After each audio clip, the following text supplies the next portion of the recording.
اچھا، اس واقعے کے ساتھ ہی آج کے درس کا اختتام کرتے ہیں۔ اللہ تعالیٰ مجھے اور آپ کو نیک کام کرنے کی توفیق عطا فرمائے، برائیوں سے منع فرمائے، اور ہمیں توفیق دے کہ ہم اللہ سے ہر وقت صلح کریں، اس کی جانب رجوع کریں، اس کے حبیب حضرت محمد مصطفیٰ صلی اللہ علیہ وآلہ وسلم کے راستے پر چلیں، وہ راستہ جو سیدھا راستہ ہے، جو جنت کا راستہ ہے، جس راستے کے بغیر ہم جنت پر پہنچ ہی نہیں سکتے، وہ راستہ مصطفیٰ ہے صلی اللہ علیہ وآلہ وسلم۔ ایک کساب جس کو پنجابی میں ہم کسائی کہتے ہیں، اردو میں کساب کہتے ہیں، بچر خانے میں جہاں پہ بکرے جانور وغیرہ ذبح ہوتے ہیں، وہاں سے ذبح کر کے صبح منہ اندھیرے نکلا کرتا تھا، ہاتھ میں چھری، ذبح کیے ہوئے جانوروں کا خون لگا ہوا، ہاتھوں پہ خون لگا ہوا، کپڑوں پہ خون لگا ہوا، جلدی گھر آتا تھا، گھر آ کے کپڑے بدلتا تھا، کپڑے بدل کے نہا دھو کے پھر نماز کے لیے نکلا کرتا تھا۔ آج بھی اپنے کام سے اسی طرح واپس آ رہا تھا کہ راستے میں اچانک اس کو ایک شخص ٹکرایا، اس کے ساتھ اس نے دیکھا کہ اس شخص کو پہلے سے ہی کسی نے چھریاں مار کے زخمی کیا ہوا تھا، اس کے پاس آ کے وہ شخص مر گیا۔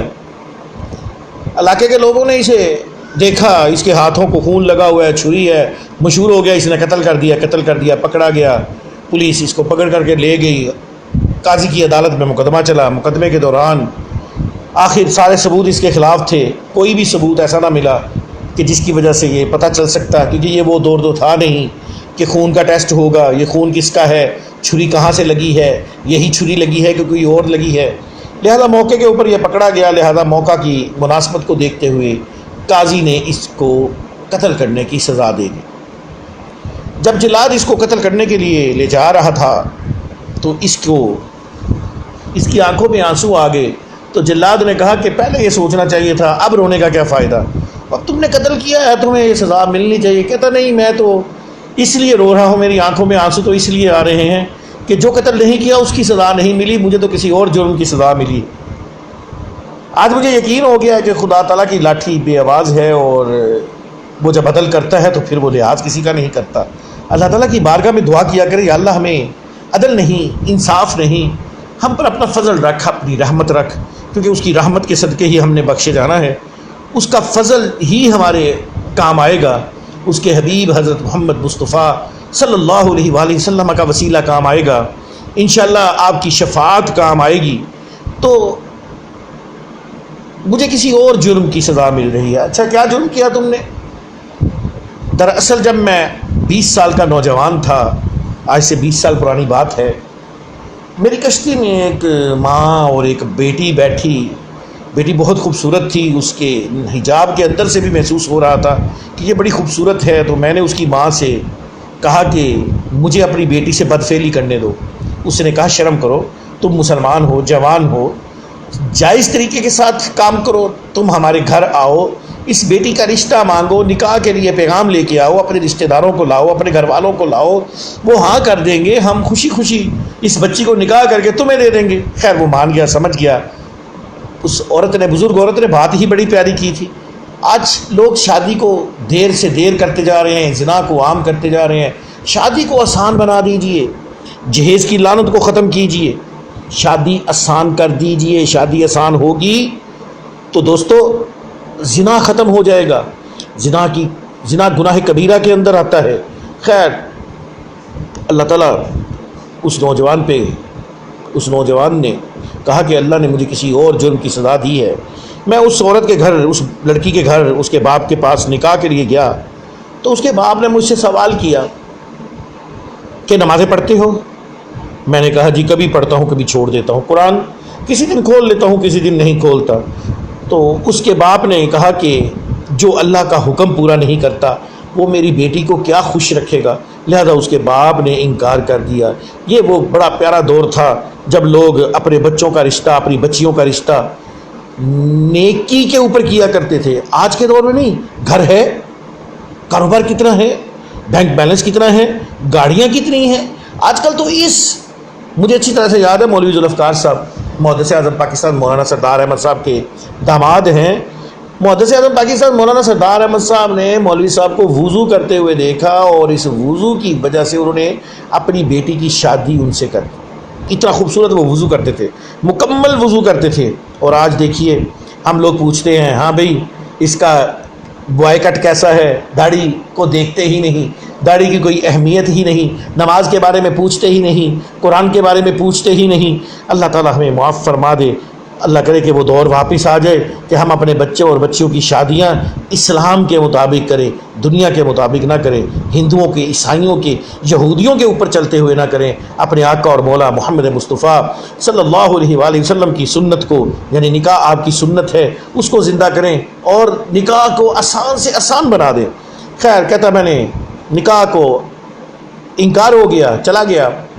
2-2.5 سال بعد، 3 سال بعد وہ اسی کشتی کو چلا رہا تھا، ملاح تھا، کشتی چلا رہا تھا، تو اس کی کشتی میں ایک عورت اور ایک 1.5 سال کا بچہ سوار ہوا۔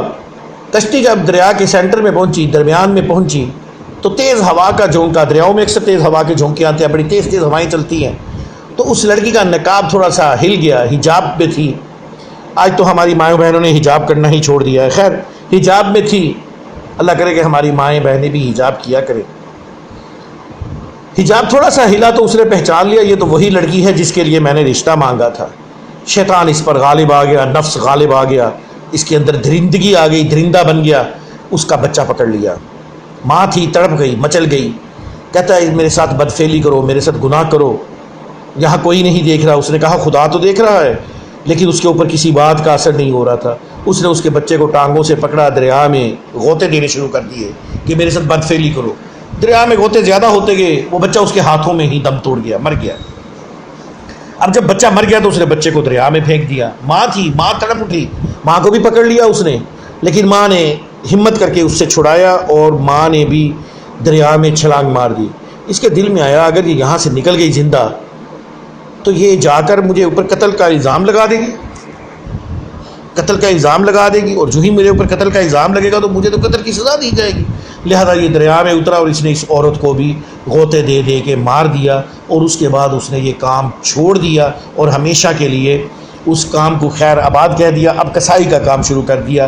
اور آج اس کو پھانسی کی سزا ہو رہی تھی تو یہ جلاد سے کہنے لگا مجھے اس گناہ کی، اس دوہرے قتل کی سزا مل رہی ہے، یہ قتل میں نے نہیں کیا لیکن وہ 2 قتل میں نے کیے تھے۔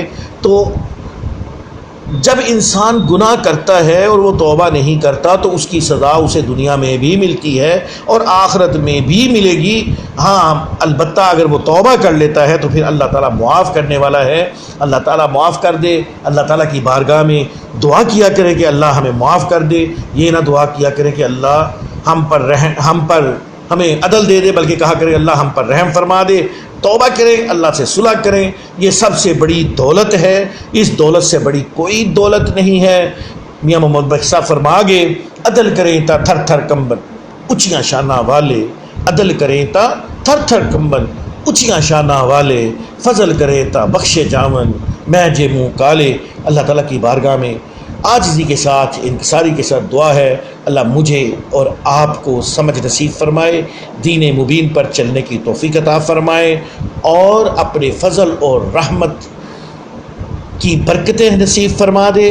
اور بار بار دعا کیا کریں اللہ عدل نہیں تیرا فضل چاہیے، اللہ عدل نہیں تیرا فضل چاہیے، وما علینا الا البلاغ۔